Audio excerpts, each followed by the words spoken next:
This year, 41 AD, Caligula is assassinated after his tyrannical abuse of power and incompetence become too much to bear. The Jewish king Herod Agrippa continues to accumulate more power, and Emperor Guangwu hesitates to respond to the massive Lac Viet revolt on his southern border. Welcome to the Yearly Histories, where we will highlight the major events that take place in the Common Era, year by year.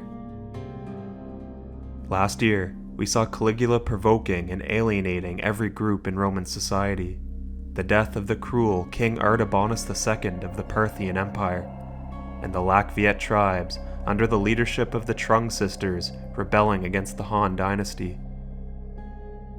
By this time, Caligula has alienated practically every segment of the Roman populace. As a result, one man in particular has hit the limit of what he can handle, and decides to take matters into his own hands. The former tribune, Cassius Chaerea, has frequently found himself to be the butt of insulting jokes from the emperor. Caligula has enjoyed playfully accusing him of being a closeted homosexual, which led to Chaerea developing an immense hatred for the emperor. Now, he hatches a plot to assassinate the tyrant and comes to the conclusion that he needs to do the dirty work himself. There is strong evidence that members of the Senate know about or actively coordinate in this assassination scheme. In January, while Caligula exits a theater after watching some performances, he finds himself walking through a passageway. Swiftly, Cassius Chaerea and two other veteran officers ambush him and stab him to death with their swords, taking extra care to mutilate his body. Immediately upon hearing the news of the murdered emperor, the Senate orders the death of Caligula's wife and infant daughter. The Senate, repulsed by Caligula's character and heinous deeds, debates abolishing the Principate entirely and restoring the Republic. However, the powerful cohort of personal bodyguards of the emperor, the Praetorian Guard, has already set their sights on a potential successor to retain their heavy and lucrative influence over Roman politics. Born in 10 BC, Claudius is a member of the imperial family, but has largely been overlooked due to his physical disabilities, including a limp and a speech impediment. To survive Rome's deadly political intrigues, he has played the role of a harmless fool, though he is actually highly intelligent and well-versed in history and political intrigue. Emperor Augustus was one of the few who recognized his potential, but Claudius was still kept away from public office for most of his life up to this point. His perceived weakness has ultimately saved him from the purges that claimed many of his relatives, and led the Praetorian Guard to believe they could hold influence over whom they believe is a frail individual. Behind the scenes, the overlooked and crafty Claudius makes his move and promises the Guard a hefty bonus to secure his position as their preferred imperial candidate.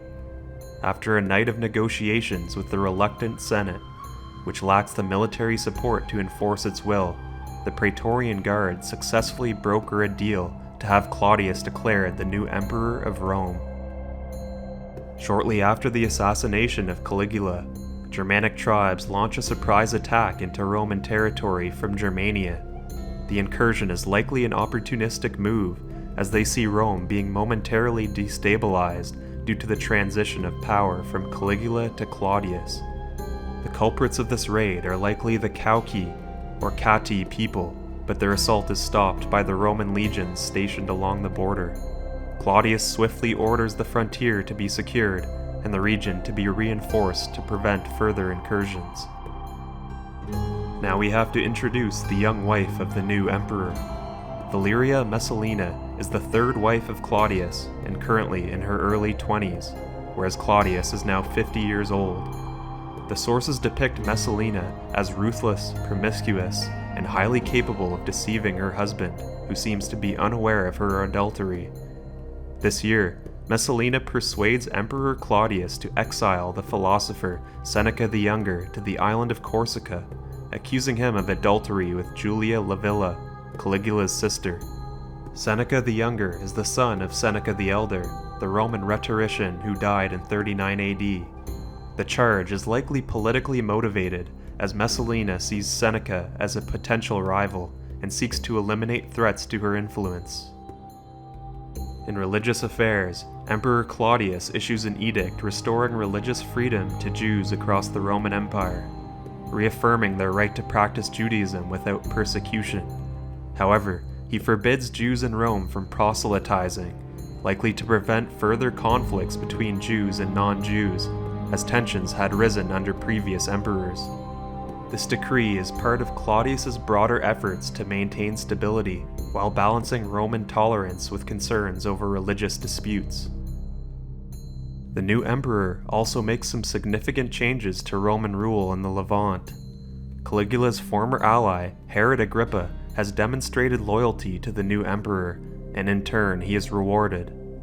Claudius grants him full control over Judea as its unquestioned monarch, effectively restoring it as a client kingdom under Roman oversight rather than a fully annexed territory of the empire.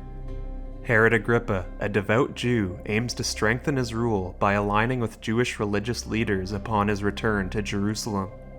To accomplish this goal, he begins to harshly crack down on Christians to maintain favor with conservative Jewish factions who view the new sect as a threat. Returning to the rebellion at the southernmost border of the Han dynasty, last year, the Trung sisters at the head of an army of Lac Viet tribesmen seized control of most of the area surrounding the Red River Delta without much resistance. The march continues as the Trung sisters manage to conquer more territory this year.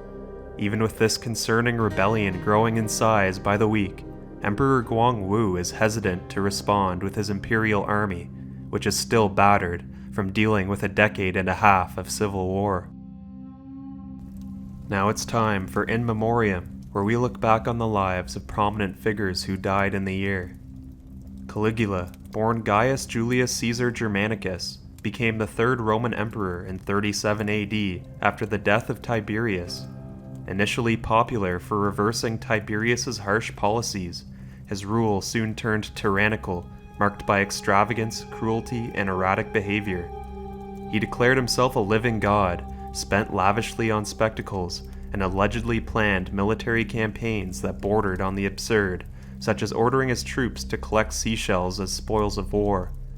His reign was also marked by persecutions, including the execution of political rivals and senators, and he reportedly considered appointing his horse Incitatus as a consul. His unchecked despotism and financial mismanagement led to growing resentment, culminating in his assassination in 41 AD by Cassius Chaerea.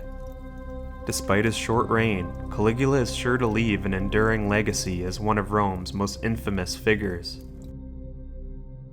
We will leave this year, 41 AD, with the assassination of Caligula, the greatly underestimated Claudius becoming the new emperor, and Judea reverting to a client kingdom of Rome.